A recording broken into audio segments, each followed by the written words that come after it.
Allez, on se retrouve dans cette vidéo pour quelques petites bases en cartomagie. Donc je vous rappelle que je suis droitier, donc c'est pour cette raison que je vais tenir souvent le paquet en main gauche. Allez, c'est parti.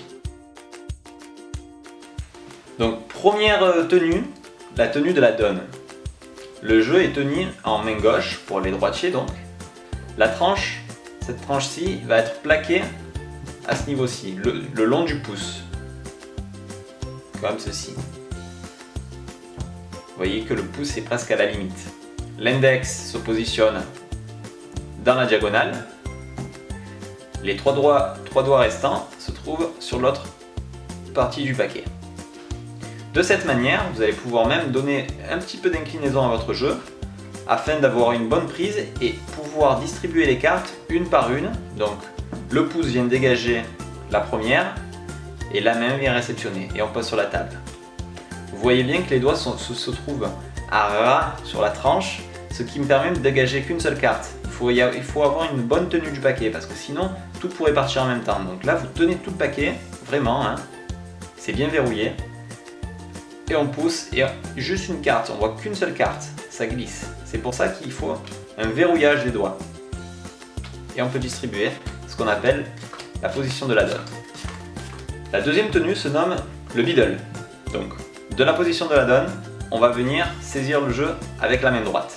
Comment?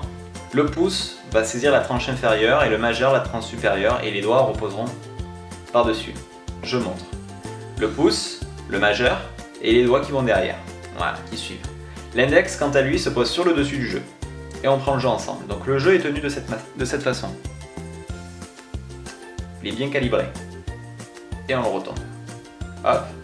Voilà, ce sont les deux prises, la donne, le biddle.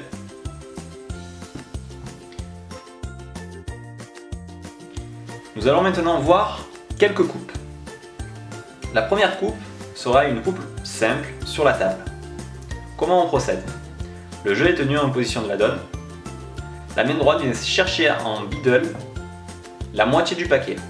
Donc pouce, tranche supérieure, avec les doigts, index posé, on coupe à la moitié, on pose sur la table, on revient chercher de la même façon et on repose sur la table. De cette façon, on a coupé le jeu. On peut rajouter un petit mouvement, une petite subtilité qui est de venir couper. Et au lieu de suite poser sur la table, on va venir taper la tranche afin d'égaliser les cartes et poser sur la table. Je refais. Ça donne un peu plus de fluidité et ça enjolive la coupe. Deuxième coupe, sans table. Toujours pareil, on part de la donne, on vient saisir en biddle la moitié du paquet, en biddle, et ensuite avec la main droite qui est en position de la donne, on va venir mettre le jeu sur le biddle. Donc l'index se relève, on pose la moitié et on insère l'ensemble. Et on a coupé en l'air. On recommence, on vient en biddle et on fait passer par-dessus. Et on peut le faire autant de fois qu'on veut. Voilà. Alors le mélange français. Le jeu est tenu en position de la donne. La main droite va venir chercher le paquet. Alors il ne va pas venir le chercher en biddle, mais il va venir le chercher par en dessous. C'est un biddle par en dessous au final. On vient avec le pouce, au lieu de venir comme ceci, on va venir avec le pouce en l'air comme ceci pour avoir notre jeu tenu entre le majeur et le pouce et l'index sur cette tranche-ci. Vous voyez, le dos se retrouve du coup face à votre main gauche. On reprend, on vient chercher comme ceci. À ce moment-là, vous allez venir avec votre pouce peler une première partie du paquet comme ceci, qui vont tomber finalement en position de la donne, une sorte de position de la donne, mais un peu plus inclinée, et on continue.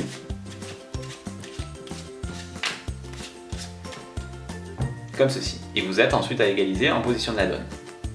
Une petite subtilité consisterait, et qui est normalement pour un bon mélange français, serait de remonter légèrement son jeu, mettre l'auriculaire juste ici, vous voyez, replié, afin de faire un rail pour votre jeu. Et donc, venir avec votre main, récupérer l'ensemble du paquet, rester en position. Et quand on vient peler une première partie du paquet, vous voyez, les cartes vont être alignées grâce à l'auriculaire et on pèle.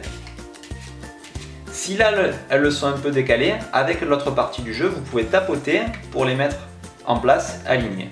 Et vous continuez à peler quelques cartes ou plusieurs groupes de cartes. Comme ceci. Et vous pouvez refaire ce mélange autant de fois que vous le voulez. À force, vous gagnerez en vitesse et vous aurez un parfait mélange français. Et voilà, c'est tout pour cette vidéo.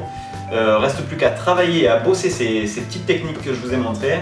Avec le temps, ça va venir, il suffit que de bien s'entraîner et ça va être de plus en plus fluide et agréable pour vos spectateurs à regarder et embellira forcément vos tours de magie. Donc je vous laisse sur cette vidéo. N'oubliez pas de vous abonner, de partager et de laisser un commentaire si vous avez des questions sur ce que je vous ai montré et sur les prochaines vidéos. Voilà, allez, ciao ciao.